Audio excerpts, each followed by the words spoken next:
Michael Goldman, and Pleasanton Council Member Julie Testa, and Cupertino Mayor Stephen Scharf, and Palo Alto City Council Member Lydia. Thank you all for being here and helping us, understand, untangle, what's going on in Sacramento. I'm sure, you all have spent, enormous amount of time trying to untangle this, and just you are here to educate us. I really appreciate it. I would like to introduce, our moderator, Rahul Vasant. Rahul. So thanks for volunteering to moderate this event today. I also would like to make a request, right? So. Community groups like Better Cupertino and Livable California and Palo Altons for sensible zoning, they make these kind of events possible for us, right? So if you want to donate, there are QR codes at the back, so please feel free to use the QR codes to donate to any one of these community organizations that are helping us organize these kind of events. So without further ado, I'll hand it off to Rahul Vasant. Rahul. Thanks, Muni. Thank you, Muni. I believe the first thing we're going to do right now is get started off with a set of presentations from our elected officials. And yeah, very excited. I'm looking forward to this. I can say there's nothing I'd rather be doing right now on a Saturday than discussing housing.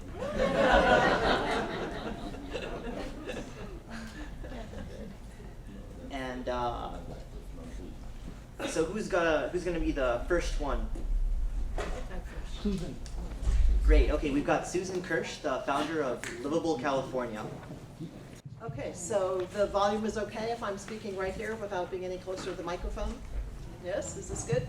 Okay, and I've got slides to go up there, and just as the slides are coming up, I'll say, I just drove like an hour and a half to come here to be with you to talk about housing, and so, as a way to spend a Saturday afternoon, thank you. And look at all of us coming out because we care so much about our communities and about what's happening in our communities, and if ever there were a time that we need to be alert to what's going on in Sacramento, it seems like every year gets a little bit worse than the previous year. We're all here looking at that question, do you know what Sacramento is planning for your neighborhood? And we've started to get a glimpse of many of you do know what is planned for your neighborhood. And if you go to the next slide, please, this is the handout that you had a chance to pick up when you came in. This is not a pretty picture, either as a slide changer. What do I do? Forward, back, okay. Great, thank you. So even with this being an illustration, and you've probably all seen maybe the report that Palo Alto did from the Embarcadero Institute on what it looks like in terms of how many tall buildings will be put in around your small cottages or in your historic or neighborhoods with quality of life that you want to preserve. So a part of what started Livable California, I've got two slides I think about Livable California, is what we recognized about a year ago, is how many little communities or medium-sized communities, even the big cities, were getting clobbered by the kind of legislation that was passing through Sacramento it's not new this year, it's been happening every year, and every year the intensity of what they're planning to do to take away local control gets a little bit worse. So, Livable California, we're working with the theme, working smarter, not just harder, by the fact that we collaborate together. We're basically a coalition of elected officials, many sitting at the table here today, and neighborhood community leaders and homeowner association leaders or tenant right groups leaders, so a broad mix. Let's see, we believe basically government closest to the people serves the people best, and that what we have is this push for decision-making moving further and further away to regional agencies or what we're getting from Sacramento in the top-down legislation that a senator like Scott Wiener is pushing very hard. So let's see, next slide. If you've paid any attention to the news, you know how often the language of what we're facing is called a housing crisis. And it's a little like the childhood story of Chicken Little, the sky is falling, we've got to do something, we've got to act quickly. Of course, we have a housing problem, and it is especially a housing affordability problem. And so what we're saying is that the real crisis that is emerging is not just a housing crisis, it is this crisis that there is a corporate land grab or a developer giveaway that is made possible by bills that we're facing that are replacing the authority of democratically elected officials like the ones at this table representing local constituents like you in the audience, and is being replaced with profit-driven businesses, corporate businesses who are doing housing, and investors not with local recipients or local constituents, but with distant shareholders. So we're setting out to change the narrative, to really look at what the real crisis is. I'm going to just summarize this slide because I know I don't have much time left to say Sacramento is basically taking an adversarial, top-down, use punishment to get their way approach. Within your own communities and in Livable, California, we know how often you work collaboratively on design, pulling together general plans and housing elements and other aspects of what has made your cities work. When Sacramento looks at the causes of the housing problem, they're often blaming the cities, saying the cities haven't done enough, so they've got to change zoning regulations, or they're blaming environmental CEQA reports and the environmental constraints, saying that those have to be overcome. As was pointed out, Livable California is an agreement that many city councils have approved excessive commercial space without provisions for a workforce. Businesses aren't paying their fair share, and we haven't had enough funding once we lost redevelopment funds to keep providing funding for affordable housing. But whoever made the comment about Google, you're going to love this slide. This is what Mountain View would look like if Google were providing enough housing in these 40 and 50-foot towers with no space bigger than 800 square feet, if they were providing for their workforce within their own footprint. And look at this statistic at the top from 2017, and I apologize, this should say 482 cities, not 300. The combined revenue for the cities in 2017 was $77.5 billion. Google, single one company revenue was $110 billion. We need to be looking at how businesses are being called on to pay their fair share. So let's see, I think proposed solutions, I'll just summarize this quickly and then the rest of my slides I'll use later. Sacramento wants to put the decisions in the hands of developers to make decisions. They believe in building as if more supply will increase the supply of affordable housing, which research is showing is not true. So we've got some ideas about that, and you'll hear from other speakers with ideas as well. So thank you. So Raul, who's next? We've got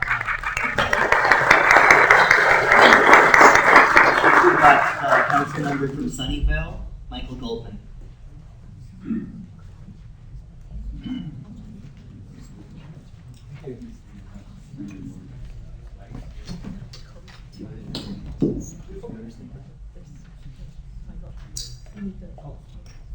Okay, and I have some slides.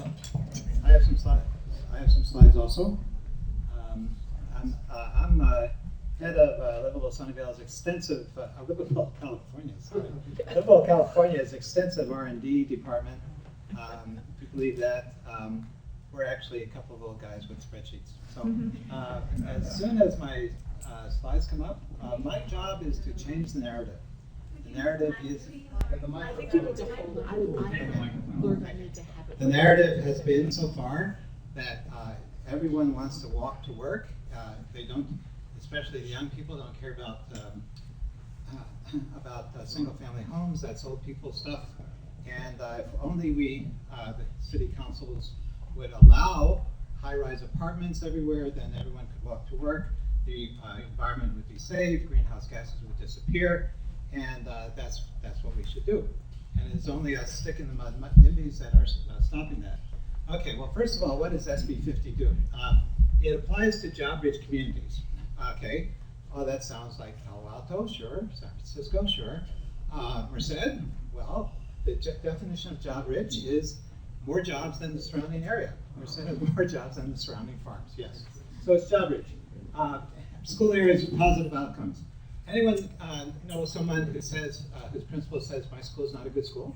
Right, so it includes every city with a good school, which is every city, and every area, actually. So if you think you can escape SB 50 by going down to San Luis Obispo, or up the coast to Eureka, forget it. That's a job-rich city because it's got more jobs than the surrounding area, and the schools are better for positive outcomes. That's the definition, positive outcomes. You know a school with negative outcomes? Neither do I. So, okay, and transit stops, by the way, because we're all going to take a bus to work. By the way, just before coming here, I looked up what it would take to get from my place, which is right here at Fremont High School, to East Palo Alto, where a lot of tech places are coming up. By driving at 8 a.m. on Monday, it would take me about 16 to 30 minutes. By bus, it would take me an hour and 40 minutes. Okay, so this is what it would not allow. And this was done for Palo Alto.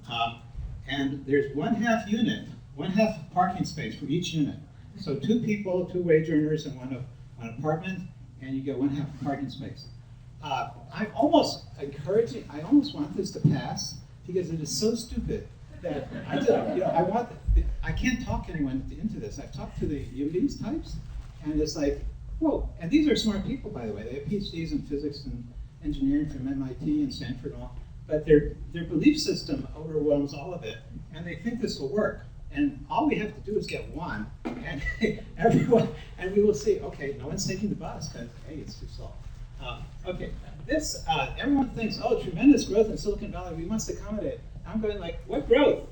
What are we talking about? From 2000, the country as a whole, urban areas grew 21%.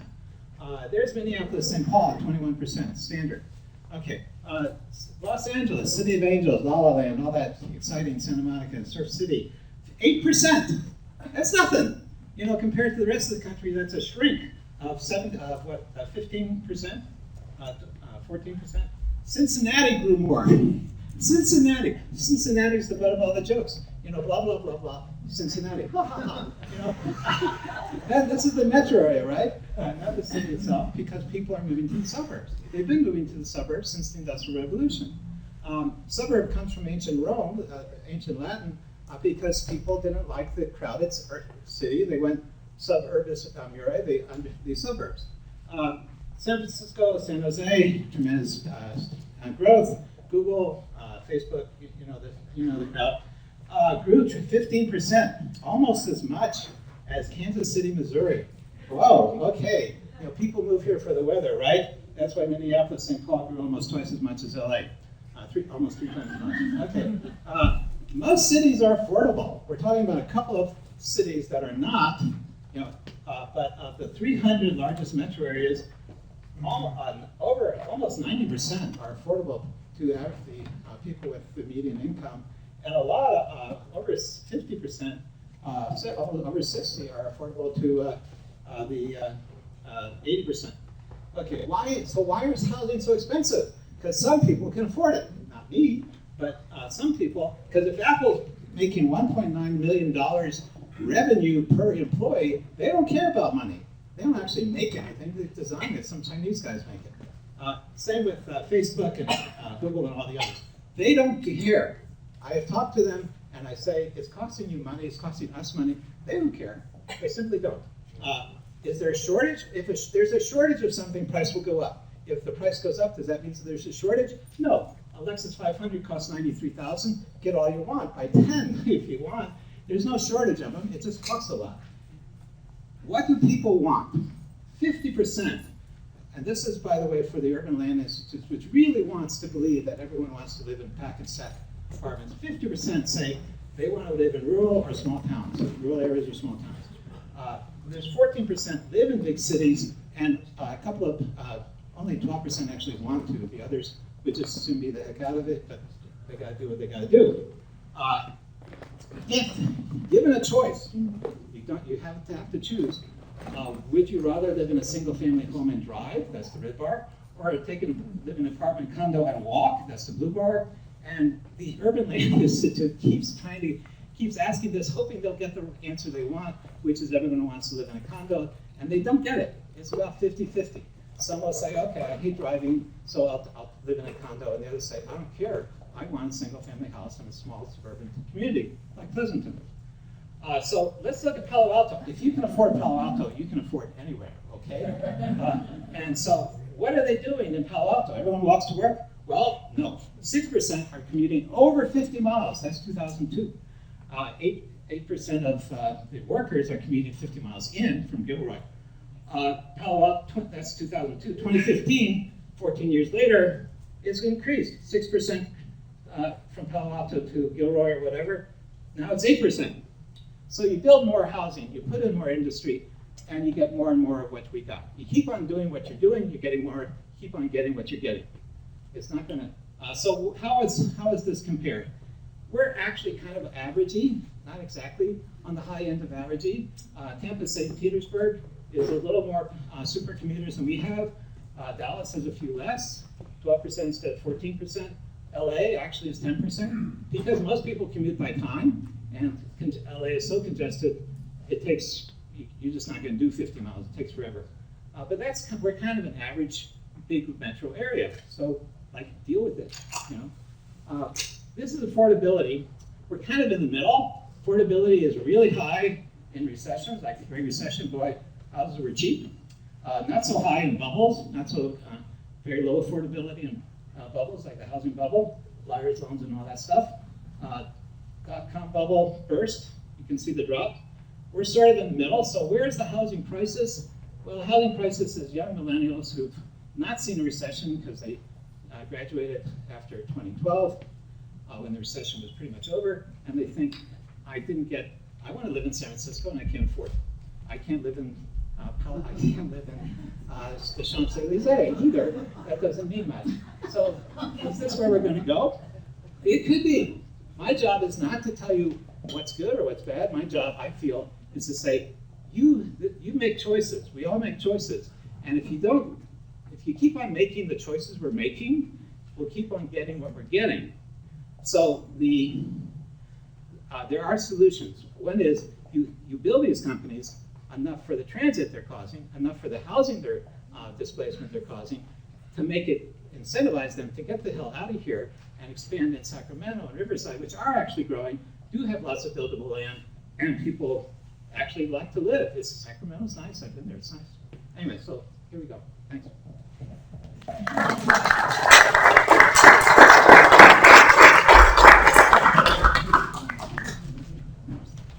Next, we've got the Mayor of Cupertino, Stephen Scharf. Putting in my, where's the clicker? 1 minute, please. Great. Okay, first I would like to make it clear that I am not speaking on behalf of the City of Cupertino or the City Council. These are things I prepared myself and in my own views and beliefs. So I'm going to start talking about housing. Oh, there's that. So I want to first talk about housing in Cupertino and RENA. There's been a lot of criticism of various cities, including Cupertino. Why aren't you building enough housing? Our RENA number was 1,064. We entitled 1,400. One development got an extra 8 units, the senior housing at Veranda, which is going to open very soon. However, that senior housing at Veranda is the only entitlement we gave out where the developer has actually built the housing. There's 4 others where they are not building for various reasons. So I did talk to one of these developers recently who owns the property near Apple called the Hamptons, and said, hey, we gave you 600 more units. You can go from 343 to 943. Why aren't you building? And when will you build? And there were a lot of reasons they gave, and some were reasonable. They said they fear a recession. Construction labor is too expensive. There's a shortage of construction workers.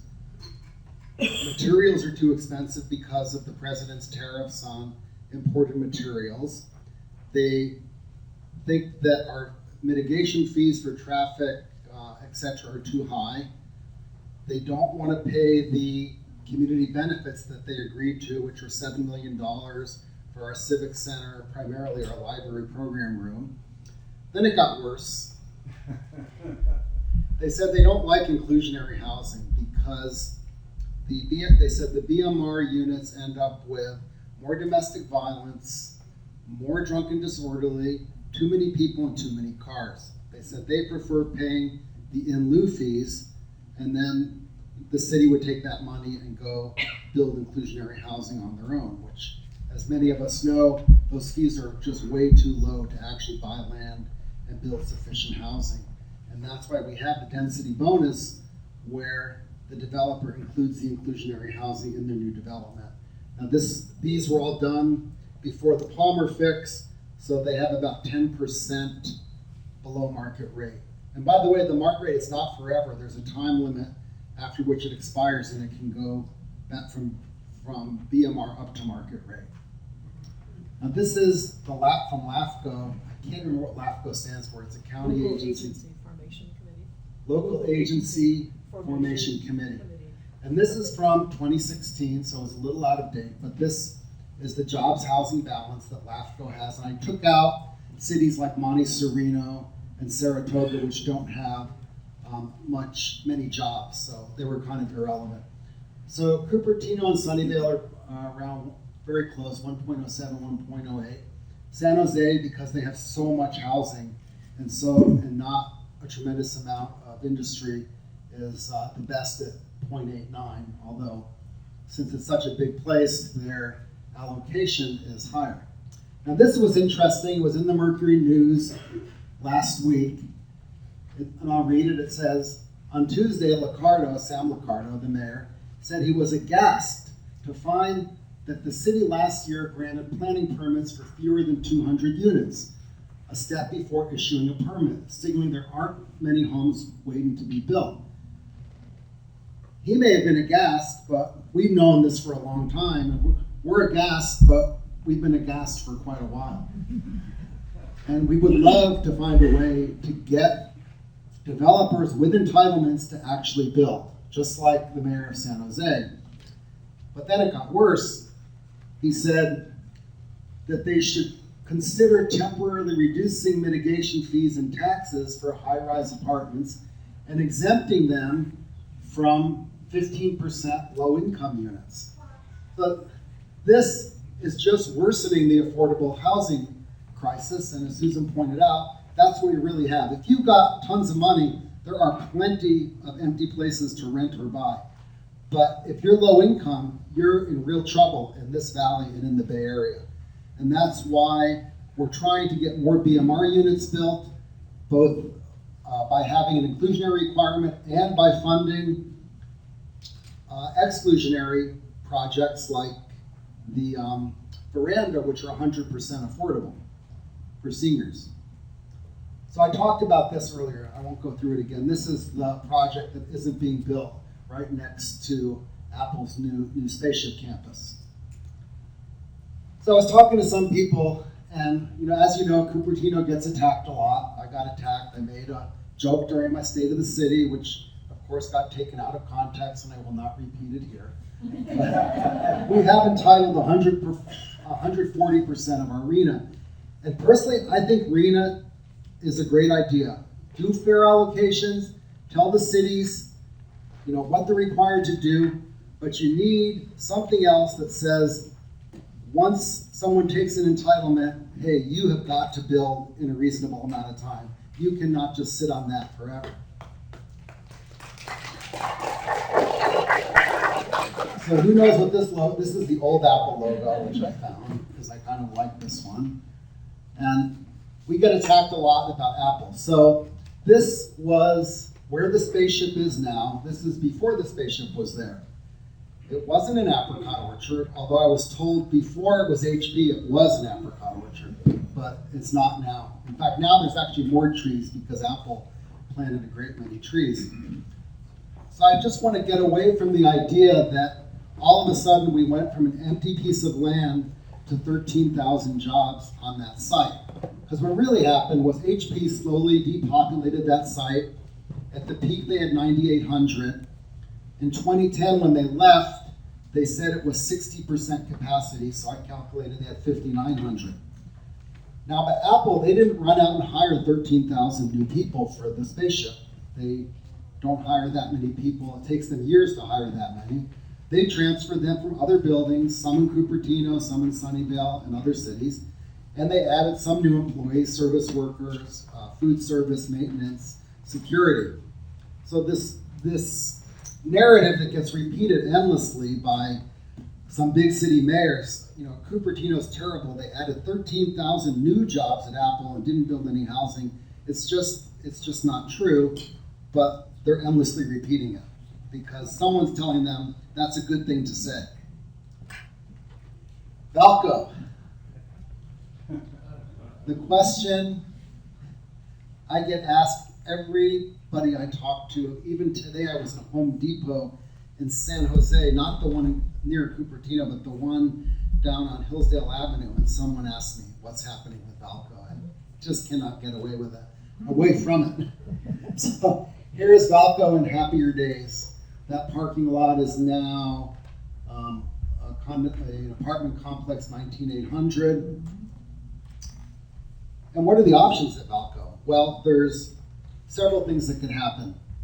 They submitted a specific plan, which is being referendum. 3 out of 4 referendums have been declared acceptable, so the city council could either rescind those ordinances and resolutions, they could call a special election, or they could put it on the ballot at the next regular election, 2020.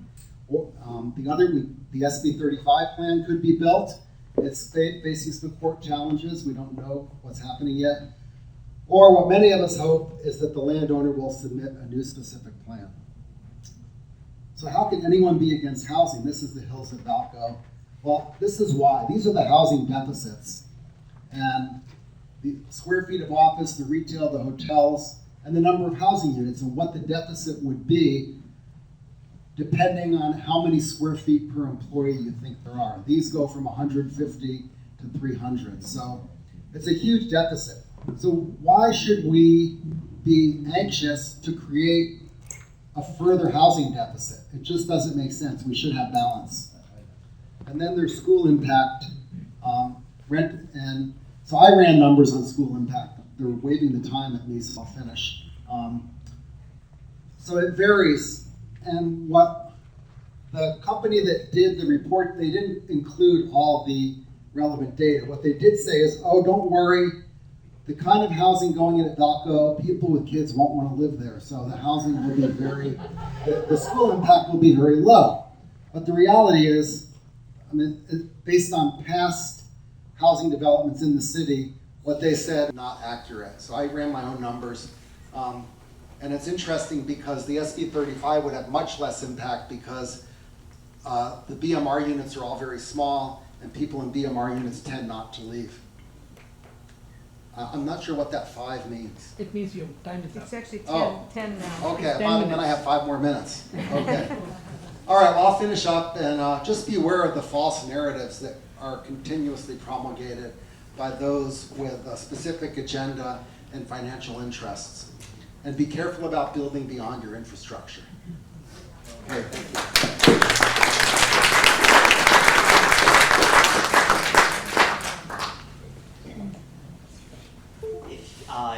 If you haven't noticed, we have some volunteers that are going to be collecting questions from you. If you've got any questions you'd like to ask the panelists after they're finished presenting, please raise your hand. You'll be given a note card. Our next speaker is Council Member Lydia from Palo Alto.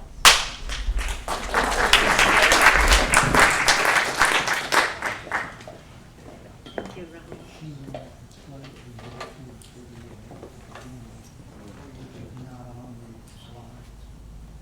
Hello, everyone. My name is Lydia Koo. I'm the City of Palo Alto's council member. And I'm here representing myself, me, and me. But I did want to say that I want to thank everybody here who has set this program up. It's very important to get to know what is happening in the city and what the state is doing, as well as all our legislators. So I'm waiting for my presentation to come up. I'm just speaking. Since I have the microphone, I'd like to make a call out to City of Palo Alto's Mayor Eric Filsef, who's here. If you'll stand up and I also want to say hello to Vice Mayor Liang Chow, standing back here. And if there's any other officials I haven't called out yet, let me know. John? I was already down. So it looks like we're not going to do the video, which actually I wanted to show the reason why I am where I am as a council member. And it was because of a development, a 75-unit development that was going into a neighborhood on a very small street, narrow, substandard street with no sidewalks. And it's a bicycle boulevard. It's a safe route to schools. And what happened was that the city council approved it. And that was the Maybell project that people talks about. And it did have low-income units there, about 60 units, but also they wanted to have 15 single-family homes in there, which would really seriously put the kids who are riding their bicycles and people who are walking to school in the mornings. And there's 3 to 4 schools that uses that path. So that's why I decided to run, because obviously there's nobody listening and nobody caring about the danger that it poses. This picture that I'm showing here, it shows what could happen in our city where you have smaller homes that are going to be impacted and they're completely in the dark. There's no more sunlight there with a tall building to this extent. And while a lot of the, while they're talking about it, the height limit can go to 45 or 55, when you add the density bonuses and all the other shenanigans that is in this legislation, it can go up to 85 feet. So we have to be careful where they write certain things and then they hide other in small print where you won't be able to see it. Oops. So each city is unique. This is the point. Each city is unique. We have San Francisco, it's unique in its own way. We have Palo Alto, unique in its own way. Cupertino, unique in its own way too. And San Luis Obispo, we have Portola Valley, we have Oakland Hills. Portola Valley and Los Altos Hills prefer not to have their homes showing on the hillside. So oftentimes their zoning laws dictate that it has to blend into the hillside with trees and so forth. Oakland Hills prefers to do it that way, where they can be seen on 880 and so forth. But that's their choice. So how has Palo Alto addressed our, the issues about our imbalance? And I admit Palo Alto does have an imbalance. As Stephen had shown, we're 3-to-1 in our jobs housing imbalance. That is also something from our previous council that has a hand in that too. And so we're grappling with all of this. But what the city has done is that we went into addressing the root of the problem. The root of the problem is that we reduced, a citizen initiative came forward and we adopted it, reducing our annual office cap to $50,000 per year. But also we amended our comprehensive plan to say that to the year 2030, we will not have over 850,000 square feet. So we're addressing the root of the problem in order to give an opportunity for us to delve into housing.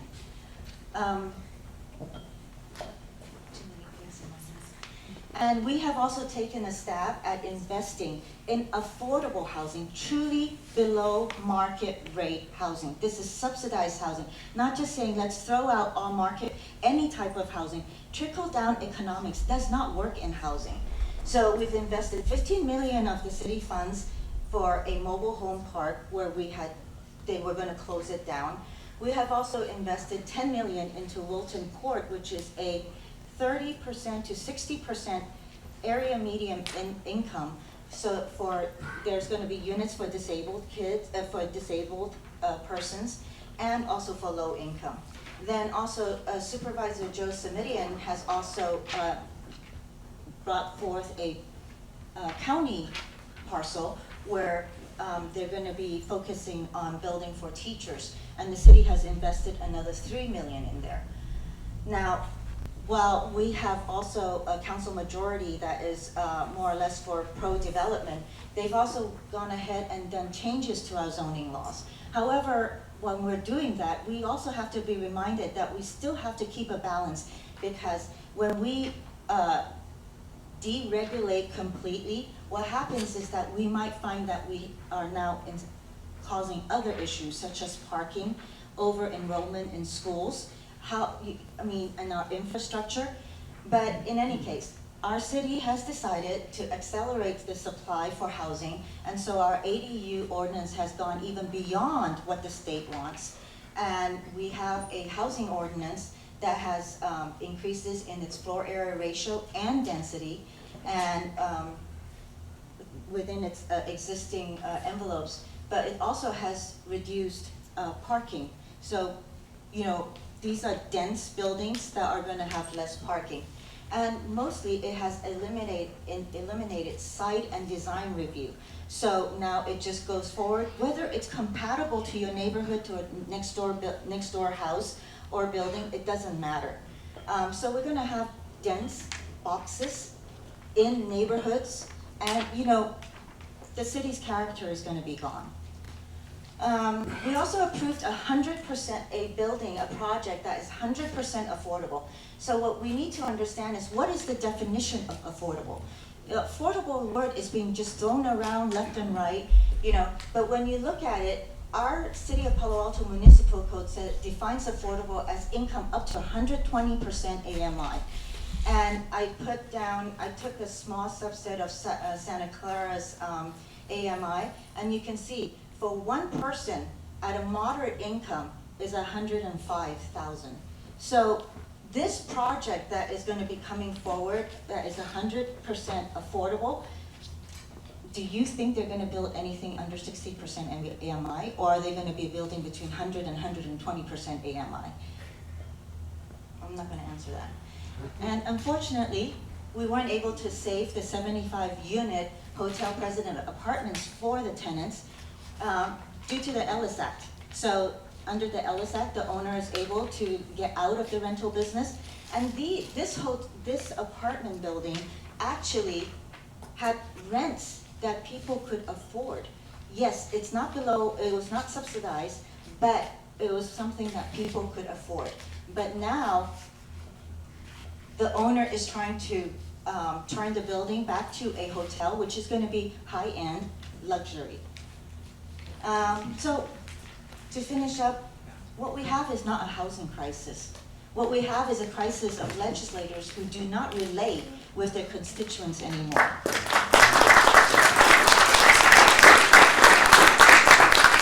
And I'll end with just a quote from Franklin Roosevelt. The liberty of a democracy is not safe if the people tolerated the growth of private power to a point where it becomes stronger than the democratic state itself. That in its essence is fascism. Ownership of government by an individual, by a group, or any controlling private power. And that's my end. Thank you. Thank you.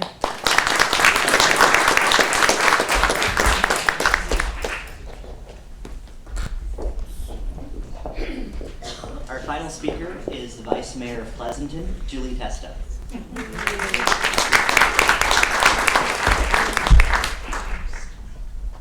Oh gosh, I just got elevated. Hi, I'm Julie Testa, Pleasanton City Council member, not Vice Mayor, but maybe someday. That's okay. And I am speaking as an individual.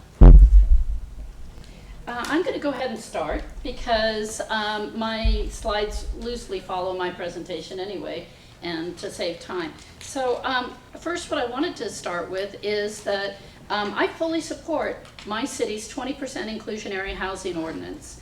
We strive to support our vulnerable populations. Our low-income housing is income qualified. Lydia's slides did a really good job of helping explain that, because it's important to understand when people say we're building affordable housing. I've had a lot of people come to me and say, but I went and I can't afford it, or I can't qualify for it. And so our 20%, and we're proud of 20%, that's a good amount. Every project that comes forward has to have the 20% inclusionary housing, but it is income qualified housing. And because that income qualified housing is subsidized, oh, there it is, by the other 80%, the 80% becomes higher market rate. There's really none of the in between the starter workforce housing. It's the very low income qualified or the higher market rate. So the narrative that suggests that we're going to build all of these high numbers of affordable units, it's not happening, and it's not going to happen. And it's not because people wouldn't like to. It's because the factors that control it are economic factors. It's created the Bay Area economic success. We've already heard talk about that. Land values, labor costs, building materials are the factors that have driven up housing costs. I want my millennial children to be able to own houses in California also. It hurts me that they're talking about having to move out of state as my first grandchild is being expected. But what the legislative pieces that are coming forward are doing aren't going to accomplish that. So let's see. Many housing advocates, homeless advocates, and affordable housing advocates agree. These housing bills like SB 50 are real estate bills to serve developers. They will not solve California's affordability problem. So, let's see, I want to go back to that other one. Is that this? Oh, there it is. Okay, thank you. So what I wanted to share is something that I don't think that is being discussed enough. I'm concerned about many aspects of the state housing agenda. Loss of current affordable neighborhoods, as well as housing structures that are out of scale. We saw some of those slides. Changing the character of our neighborhoods and historic downtowns. Pleasanton has a beautiful, come visit sometime. We have lunch in our downtown. That's our sign that sits over our historic downtown. And what you saw in some of the other slides, we're at risk of that. Our lovely 1- and 2-story historic downtown with our old buildings could, because we're on, we have 2 BART stations, we have an ACE train station, we have a bus line, quality schools, all job-rich community. Our entire community is at risk with this legislation. But what I wanted to share was that the legislators are actually talking about, and there was a little bit of discussion about that, but if the next slide, there are many bills that are coming forward. They're talking behind the scenes about removing our mitigation fees. We need to be aware of this. We need to be paying attention, because what that'll do is the fees that we currently, that aren't enough already to build new schools, or to build our roads, or freeway infrastructure mitigations. They actually, the legislation, there's many of them that these are just kind of like getting their feet wet on it, but I've been in the rooms where they've actually talked about how they need to give a clear path to developers,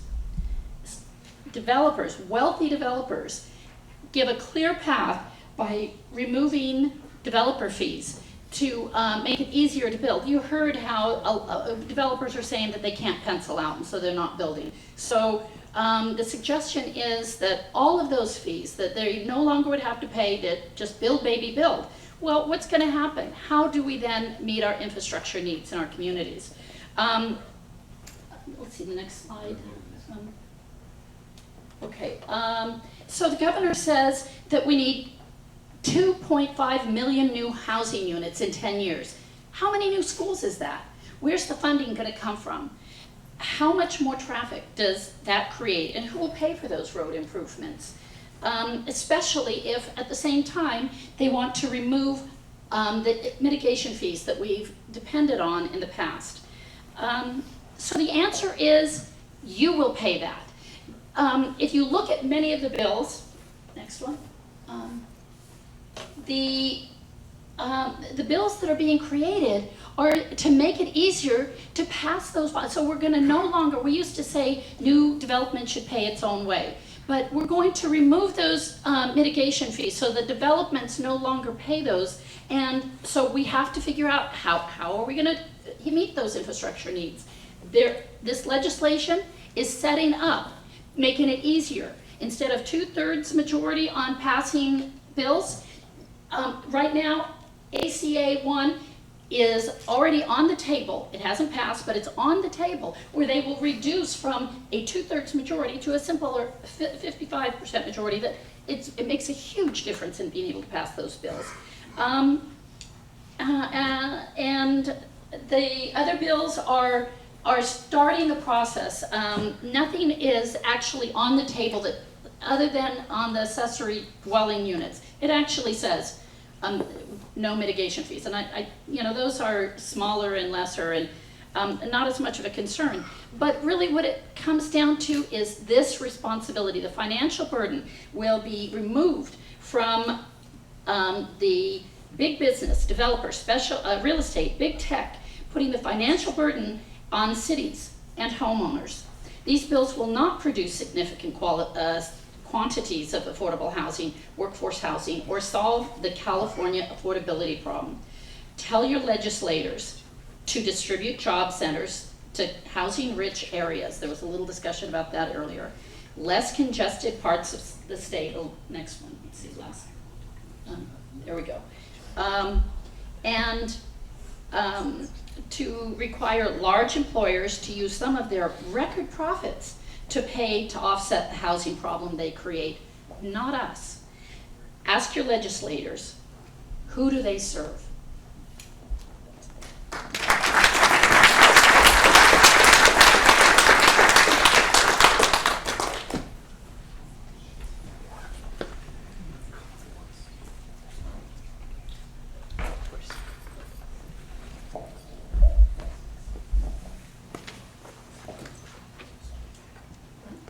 I want to thank all of you for your incredibly informative presentations. Now we're going to begin a panel discussion.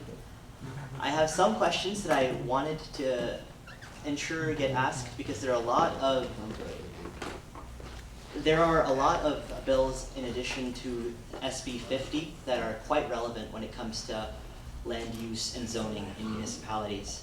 At the same time, we've gotten a lot of questions. Please keep them coming. I'm going to do my best to try and synthesize them, and please keep an eye out. I'll make sure that your questions are heard.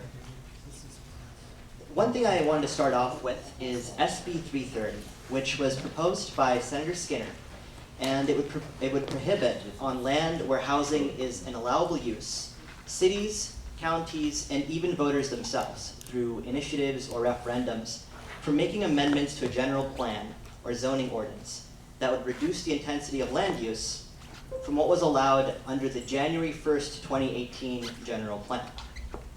And it would also impose design standards it would also prohibit design standards that are more costly than what's currently on the books this year, January 1st in 2019. It does place additional restrictions, but what I find interesting is that all of this applies retroactively. We're 3 months past January 1st this year, and we're 15 months past January 1st in 2018. So I'd like to get a better understanding. What do you think is the intent of this bill, and how is it going to affect all of our cities? So yeah, this goes for anyone who wants to answer the question. So is this on? Let's see. Michael? Press mute. Press mute. Okay, Turn the projector on. I'll take a stab at it. There's a bunch of stuff in 330, which I would say one thing that a couple of things bother me. Oh, by the way, I have to say, while I am speaking, I am a member of the Sunnyvale City Council. I'm speaking solely for myself. Got that out of the way. I really want to have more environmentally sustainable housing. And to do that, we need to change the requirements. We need to stop natural gas going to housing, so we have fully electric houses. Believe it or not, housing is more of a contribution to greenhouse gases than cars. And this would prohibit that. It's already hard enough as it is. Builders do not want to do anything different than they're already doing. They just don't want to take the risk. The other thing is we'd like to require more solar panels, that kind of stuff, on buildings above 3 stories. This would prohibit that. There's other considerations we can't ask for. We're currently at about, I think, 12.5% BMR requirements. We would not be able to change that to 15 or 20%, which 20. Berkeley uses 20, San Francisco uses 18.5. I'd love to get to at least 15. But we would not be able to do that. So it would negatively affect housing. It would negatively affect our chance to get to net zero housing built. And that's the things that hit me. Anything else? Anybody? Do you want to keep moving? Yeah, I think Okay. I'll. Really probably all of it's comment Yeah. on everything. But Sure, if you yeah. just I think if I might just say something about 330. 330 also limits a community's right and democratic right to referendum. That's the big. That's the big part about it. And as you have seen, we've been going through referendums because of poor legislation. So this actually takes away our democratic right in order to voice opposition to something that the legislators have done. I'm going to summarize a bunch of cards that are quite similar. They're asking, what specific steps can residents take to pressure state officials? And if there are any resources that individuals can be connected with, particularly SB 50. As well as how can we hold our county supervisors better accountable? And we're probably going to try and stick to about 5 to 6 minutes for each of these questions. So, I'll jump in to start with a question to what to do. At the back of the room, there's a handout called Act Now. And so it gives you some of those specific things that you can do in terms of, what are the steps you can take. So just to summarize a couple of things, like these are all going to sound really familiar. They sound kind of like, are these really going to make a difference? But yes, we have reason to believe they make a difference. And that is that you make calls. So this sheet includes the calls that you can make and the timing of Senate Bill 50. Let me just say, here's a bit of timeline things. Is on April 10th, Senate Bill 330 that we just talked about is going to be at the Senate Governance and Finance Committee. So making calls about that first is going to be really important, and that sheet includes the phone numbers for Governance and Finance. And to say when you make these calls, really it is enough for you to call to say, I'm calling about Senate Bill 330 and I'm opposed. Or I'm calling about Senate Bill 50 and I'm opposed. That a lot of what happens in these offices is that they're not interested in great debate, but just who's calling in and how momentum is building. Also on April 10th, the bill AB 1487 that was listed here, the creating a regional housing body, is going to be heard. April 17th is the deadline date to email comments regarding Senate Bill 50, and then on April 24th is when Senate Bill 50 will be heard. So pick up that sheet. It gives you the phone numbers, it gives you email addresses, it gives you a bit of the timing of the whole thing. And if you go to the Livable California website, you can find resources that will give you links to names of assembly senators and ways to track the legislation. And additionally, you can go to Sacramento and you can go to the offices of all these legislators. You probably won't talk to them, you'll talk to their staffs. I was there about 2 weeks ago, and it was very interesting on SB 50, because probably, I would say 75% of the people I talked to, including several of the actual legislators, came out. They expressed a lot of concern with SB 50 and how it would actually not contribute to more affordable housing. But just because it wouldn't work does not mean they won't support it. There's a culture there that if they don't support their colleagues' bills, their colleagues won't support their own bills. So a lot of them will support a bill even though they think it's not great. We talked to one Republican legislator who's a co-sponsor. He said, if I wasn't there as a co-sponsor, I would have no input in trying to take out the worst parts of this bill. So my feeling is at this point, even though 827 failed last year because all these affordable housing and environmental groups came out against it, and SB 50 is essentially the reincarnation of SB 827, I mean, it does have a good chance of passing. We should just try to take out the worst parts. Thank you. If I could join in. One thing we heard from the lobbyists that we have is that they don't get much mail. So if they get 100 letters, that's a lot. So just sit down, remember how to lick a stamp and put it on? Yeah, it's a lost art now.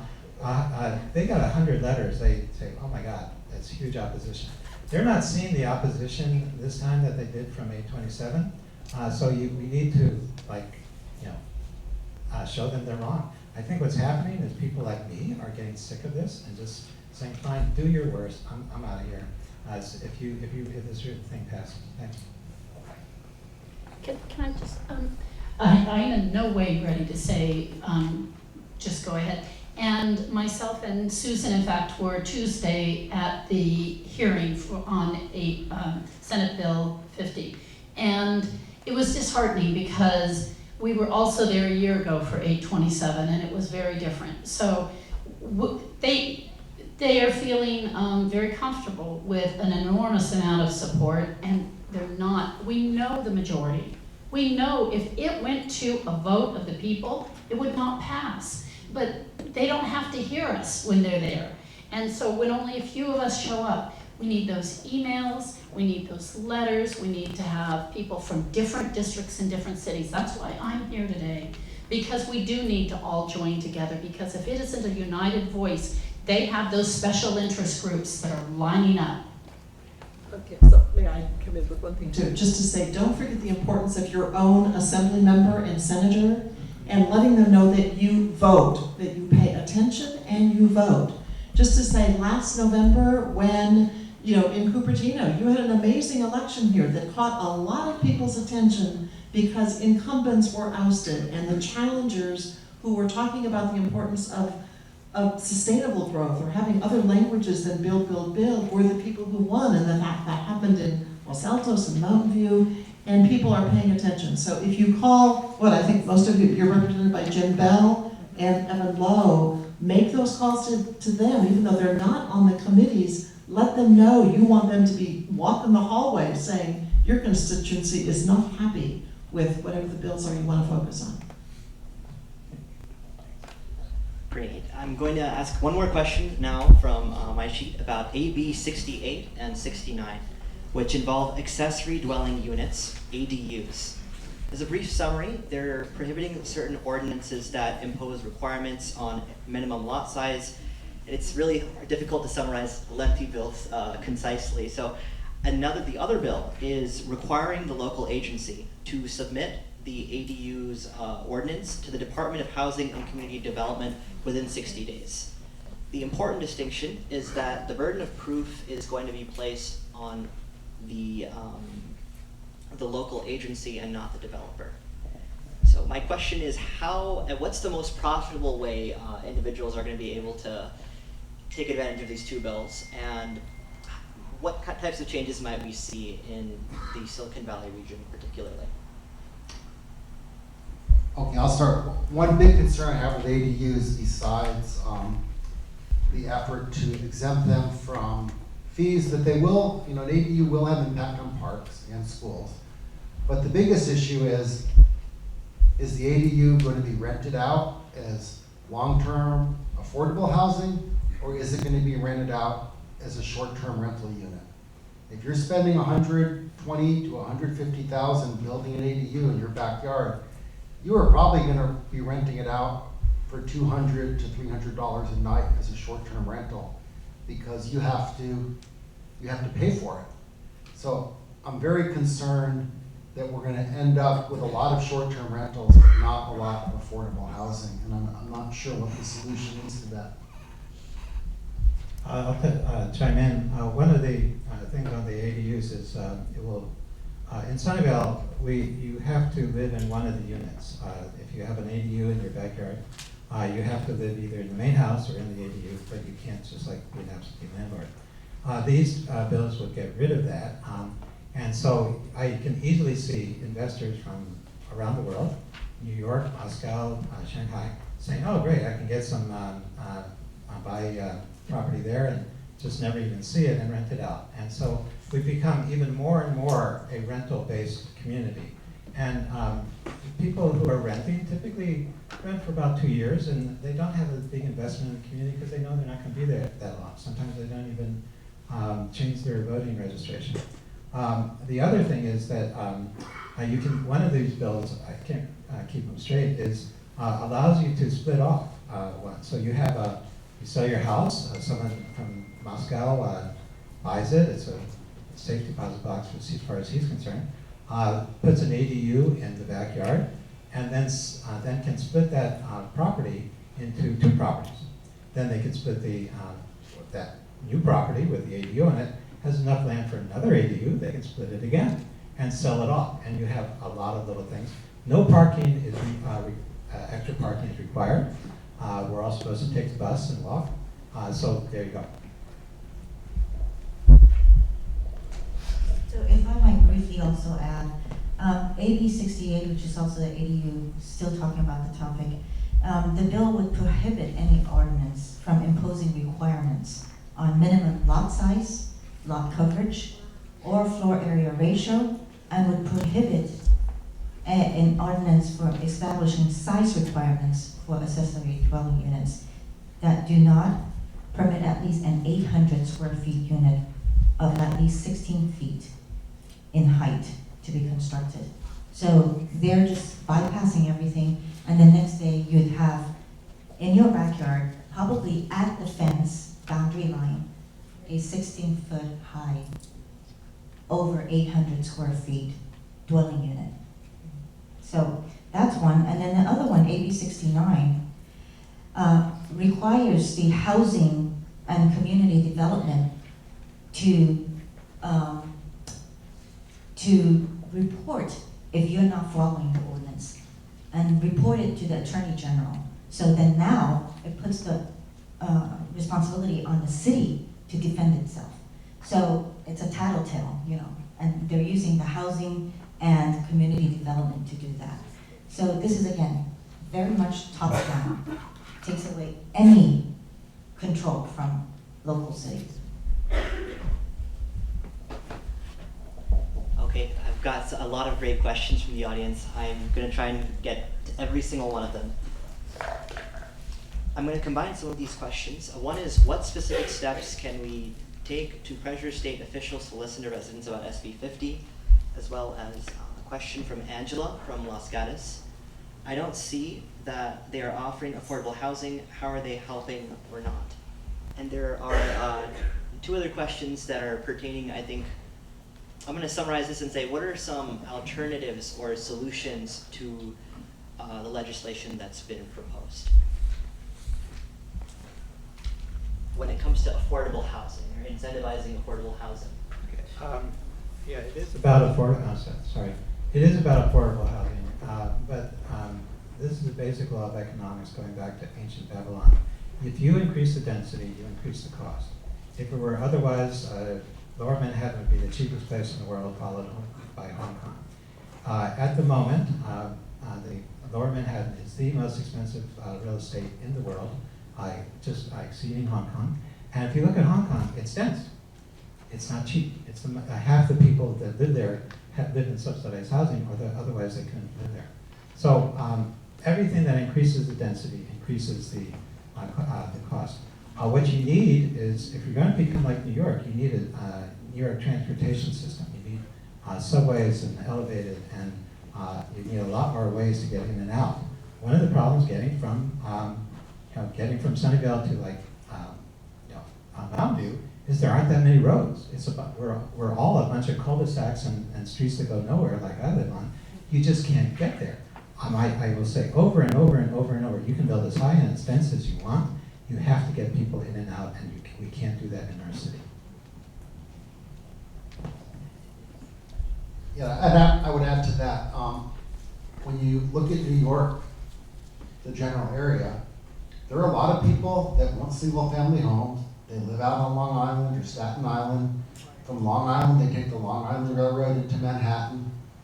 It's an electrified, fairly fast railroad. You have people commuting from Connecticut, on the ferry from Staten Island, and on the PATH trains from New Jersey. It's all designed so people can live where they want to live, where they can afford it. Now here, it would be wonderful if we had, besides the ACE train that goes out to the Stockton and Tracy and Lathrop, if we had some kind of fast transit so people could live where they want to live. If you saw the article a few years ago or 2 years ago about a Red Lobster employee in San Jose who was living in Stockton because that's where she can afford a house. Yeah, hey, you feel bad, but she said, I didn't want to live in an apartment in San Jose. I wanted a house, and this is where I had to go to get it. And yet there's no good way for her to get from Stockton to San Jose in a reasonable amount of time other than driving. So I'll chime in with a comment too, just referring back to Michael's slide showing how affordability on housing really depends on how much money you have. So that there are those people who affordable will be like $5 or $6 or $10 million, and that's not going to be an issue. What many of us are really concerned about is what are those people doing who are happy that finally we have a minimum wage at $15 an hour, but that translates into $30,000 a year? And how is it that those people are going to find a place to live knowing that the owner of their building is also likely to pass along the way sewer rates are going up, water rates are going up, electric rates are going up, so that all of those kinds of pass-through expenses are likely to be added on, and or that the transportation agencies are always increasing tolls on bridges, so some of the most regressive taxes are also hitting very hard those people who are the most vulnerable. So the kinds of legislation that we're seeing now is really such an attack on those people who are extremely vulnerable, and then it is the attack on the rest of us who might have a bit of the American dream by the fact that we own some of land. Used to be gold was the great thing that people were rushing to get.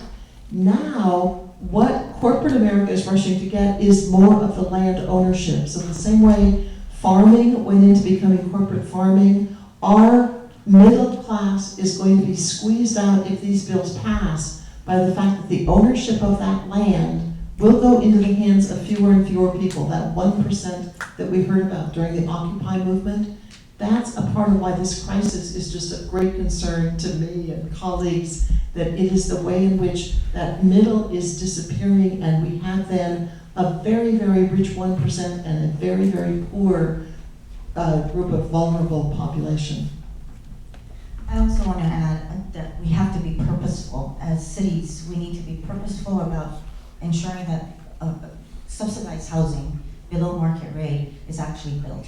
And one of the ways to do it is to actually start thinking, for those cities that do not have business taxes, that they should start taxing the big business, and that money can be put aside to go towards affordable housing, because developers, market rate developers are not going to build affordable housing, subsidized housing. They're going to build market rate, because at the end of the day, it's about their rate of return. What are they going to make? So cities have to be purposeful about doing that. And additionally, the state gives away so much tax incentives in order to encourage development. And most of that, where it's lucrative, is office and R&D, research and development. So again, we're fighting big business as well as legislators. And these are people that we probably elected, right? Now, in addition to that, I just do not want to pass this opportunity of letting you know, the federal government also has provided tax breaks that are meant to spur investment in low-income areas, supposedly to boost California's economy. And these opportunity zones, there's going to be one in San Jose in the Alum Rock area. There's one in Menlo Park. There's one in Redwood City. But they're supposed to be spurring. They're gonna kind of come in and redevelop these low-income areas so that it will look nicer. But at the end of the day, even though they're allowed to build housing, do you really think they're going to build subsidized housing, or is it going to be market rate? And if they do, it's going to be a measly 15%, 10%, where the office space is going to be in the millions. So one of the things that you can do is remember, election matters. And in 2020, we have an election. Some of these people, some of these legislators needs to be voted out, and you need to be attentive to that. Thank you. Referred to as a housing project, despite deeply worsening the housing shortage. Are housing developments in ACA 1 really mixed-use projects? How do you know?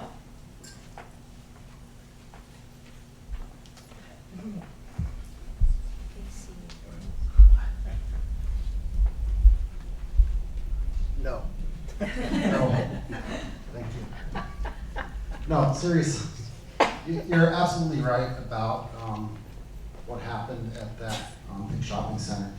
I do have to say, the SB 35 project, the big issue with it to me was that the affordable units were all very small. I think it was an average of around 350 square feet, and the market rate units would be luxury housing essentially. However, the great thing about it is I don't believe there was any way to get out of actually building those affordable units. And that is different than a lot of these projects where the development agreement will say, okay, we're going to try to get federal funding for this affordable housing, and if we can't get it, we don't have to build it. We'll just give you the in lieu fees instead and be out of there. I know I'm not directly answering that question, but it is true that there's mixed-use projects masquerading as housing projects that will worsen both the jobs housing imbalance and worsen the affordable housing availability. So we should be aware of those kind of things. And as to lowering the threshold for passing bond measures, yeah, I don't know. I probably would not be in favor of that personally. Although I do see the reason that that's being put forward, of course. You know, it would be difficult to pass a 2/3 bond measure. Although you need 2/3 bond measures for a lot of city things. I know in Cupertino we're trying to raise money for things, and it's like, you need 2/3, figure out how to get it, make it attractive enough that people vote for it. I'm gonna chime in a little.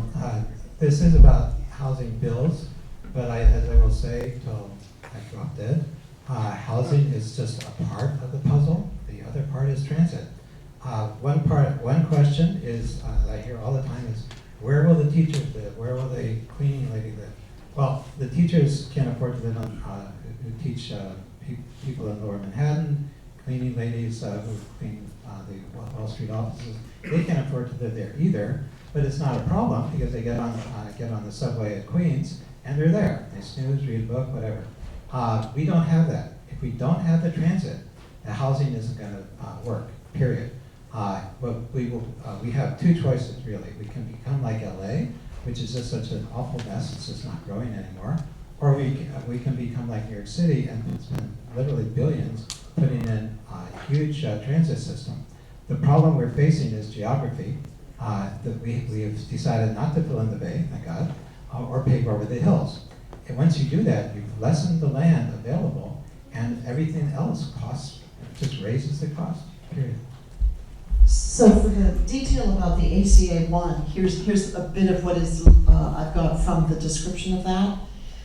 So the current constitution prohibits the ad valorem tax rate on real property from exceeding 1%. So a part of what this measure does is to create an additional exception to that 1%, assuming that they would be able to raise that percent on property taxes, and then lower the voter threshold to be able to have that vote on it. So, so that's part of the detail of that. Then just saying, I was just talking to a colleague the other night who was talking about, whether I'm paying attention to the bond market, which I wish I were, but I am not, but saying that there is a kind of flattening of the bond market. And for any of you who are experts in that, I'd love to hear more from you, maybe afterwards today, just saying that the long-term rates are flattening so that the short-term, you know what, I shouldn't even go further into this. It's confusing to me, but there is something about the bond market for us to be aware of as cities would be taking on added indebtedness with bonds for whatever they're doing. Just to add on to that, there's no way to know whether that money is going to be coming back to that city, and how is it going to be coming to that city for affordable housing or to repair their infrastructure. So that's another layer that you're going to be taking on the debt, and you're not going to get any returns on it. I'm going to ask a personal question now. I am a millennial, and yeah, shocker, right? And homeownership's always been a really big part of entering the middle class.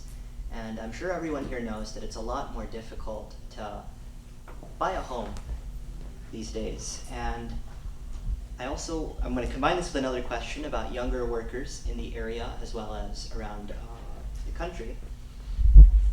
What advice do you have for my generation? Okay. So today in Campbell, a rental townhouse that I've owned since 1984, I've had tenants in there for 10 years. They're paying an amazingly low rent because I only raised it $100 in 10 years. And they told me a month ago, oh, we're leaving. We bought a house in Rockland, and they're moving out today. He works for Apple. She stays at home. And they said, we want a house with a yard for our kids. And they're millennials. And I said, yeah, I understand that. And someone else is moving into the unit next week, and yeah, they will not be paying that super low rent because I was kind of subsidizing the previous people just because I don't want to deal with any problem tenants. Anyway, it may be that you have to go to a place where single family homes are affordable. I kind of liked the ballot measure that failed last November that would have allowed people to take their Prop 13 valuation to anywhere in the state, because I thought it would have freed up a lot of housing in areas like Silicon Valley where people say, well, I can't afford to move, but I'm willing to move, and then there'd be more housing for millennials, but that did not pass, unfortunately, in my view. So that's one piece of advice. You're gonna have to look to where housing is affordable until we get people that don't really need all these single family homes to eventually move. But they will pass it on to their kids who will get the Prop 13 valuation, which I think is not fair. I'd like to finish that off.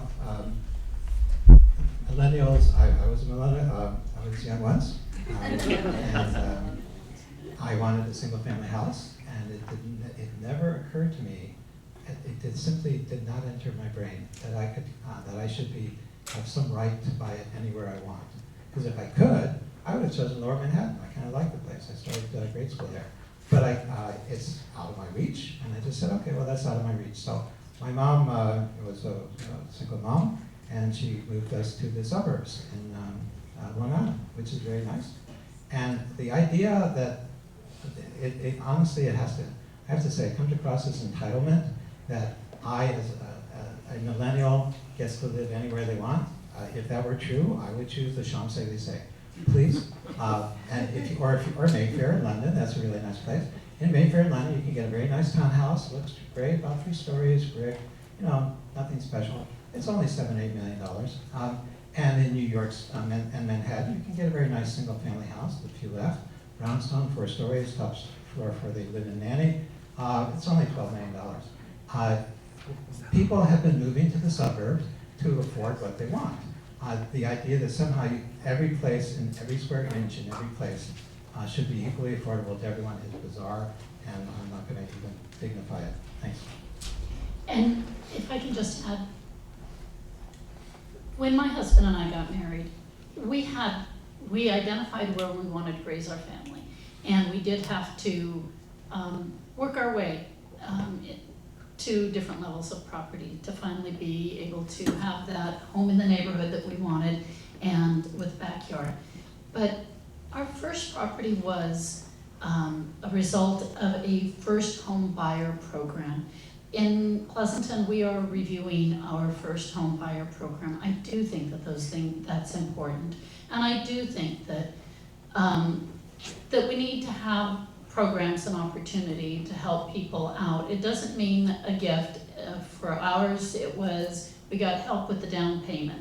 And, you know, it was very modest, but we worked our way into being able to raise our family where we wanted to. So I guess as an elected official, I feel that that's my responsibility to try and help and find programs that can help people as well. Okay, we've got a couple questions pertaining to the environment and CEQA, the California Environmental Quality Act. Okay, there's one on SB4 in context of, does this bill, to an extent, why is this bill proposing, sorry, I'm stumbling a bit here. Why is this proposed bill appearing to allow streamlining of hazardous waste sites? And there's another question about the environment in general. I was wondering if you just comment on CEQA and how these bills relate to it. So let me disclose that I am a Democrat, progressive Democrat, longtime Sierra Club member, and it's just shocking to me that all of a sudden the California Environmental Quality Act is seen as something that is terrible and need to be gotten around and ignored. Now, I heard the mayor of Los Angeles speak a few weeks ago in San Jose, and it was like, this is great, we're gonna bypass CEQA. And to me, it just seems awful. Yes, CEQA can be burdensome to meet, but I think it's just so important that we look at, that we take a systems view and consider the environment when we're doing these things. And allowing building on hazardous waste sites, streamlining that just seems like a terrible idea to me. If we go back to the Sustainable Communities Act that was a part of what grew out of Plan Bay area a number of years ago, there were 3 E's that were considered in that. They were economy, equity, and the environment. It feels as if we've taken a great leap and put a whole lot of weight on economy and the economic factors that people are looking at without paying enough to either equity or the environment. And CEQA, the weakening of CEQA is one of the ways in which that's been played out. I'd like to indirectly address this. I think it's important to understand none of this is what it seems like. I mean, none of it. It says it's for housing, but what it really is for builders. Builders continually come up and say, I can't get the land. That is their continual complaint. I rezoned El Camino, which is already a traffic mess. Rezoned it for 4 or 5 story apartments or condos or whatever. And I asked the builder, well, why aren't you building there? He said, well, we can't buy the land. All these little strip malls and stuff require 17 signatures or something, and Aunt Matilda's just not going to sign because she likes the income. So they're desperate for land, and they'll take what they can get. And so anything that gets in the way has got to go.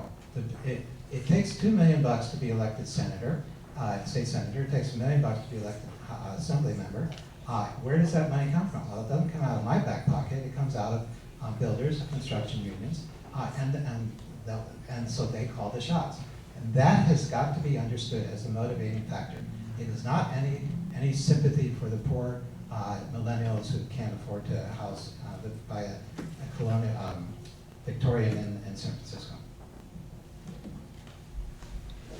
It looks like we've got about just less than 5 minutes left, so we're gonna have one last question, really brief answers. And okay, there's 2 questions that are addressed personally to individuals on the panel. I'm just gonna hand this to them because I don't think we'll have time to just even read all of them. I'm gonna ask this last one.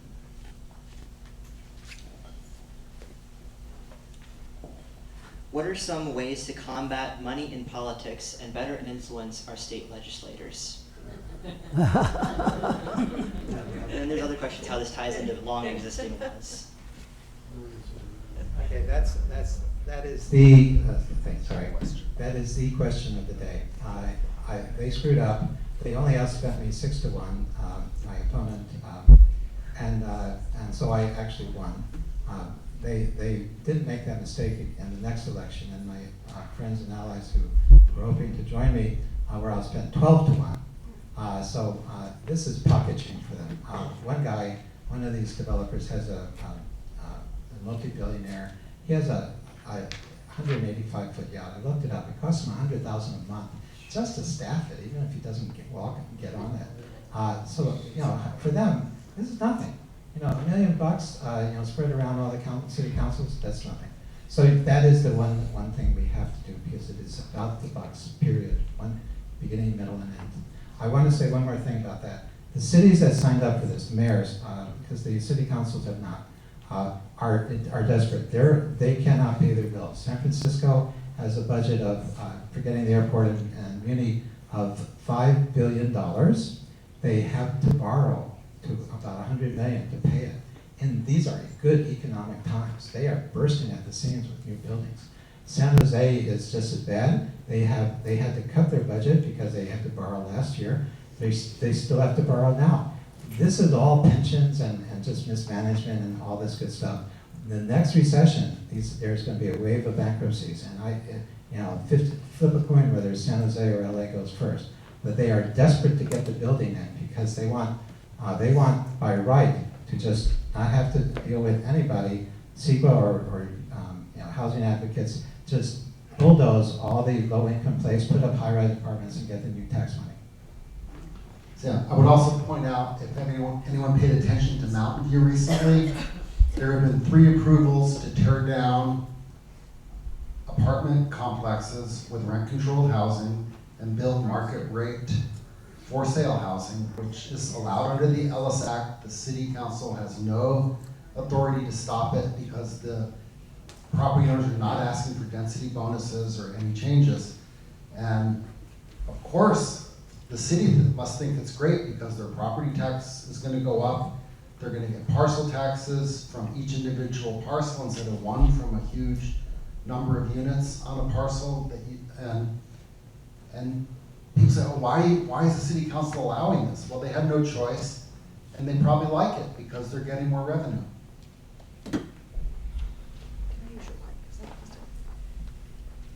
Just for the issue of how to get money out of politics, I think you had a great, I referred to this before, where we had the great example in November, those candidates who won being far outspent by the people who are supporting a rapid growth agenda. I mean, in this room, I can look around and see people who won going door to door, having coffees, doing a really intensive outreach effort to make sure the story is getting out and being told. So I think that's one of the main things for how do we get all the money out of it, is go door to door and develop the connections and the relationships with the story that people, when they know, they don't like what's going on.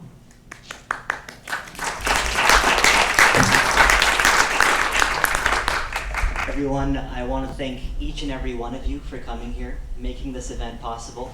Thank you to everyone who wrote questions down so carefully. And okay, I'm going to give the mic over to Mooney.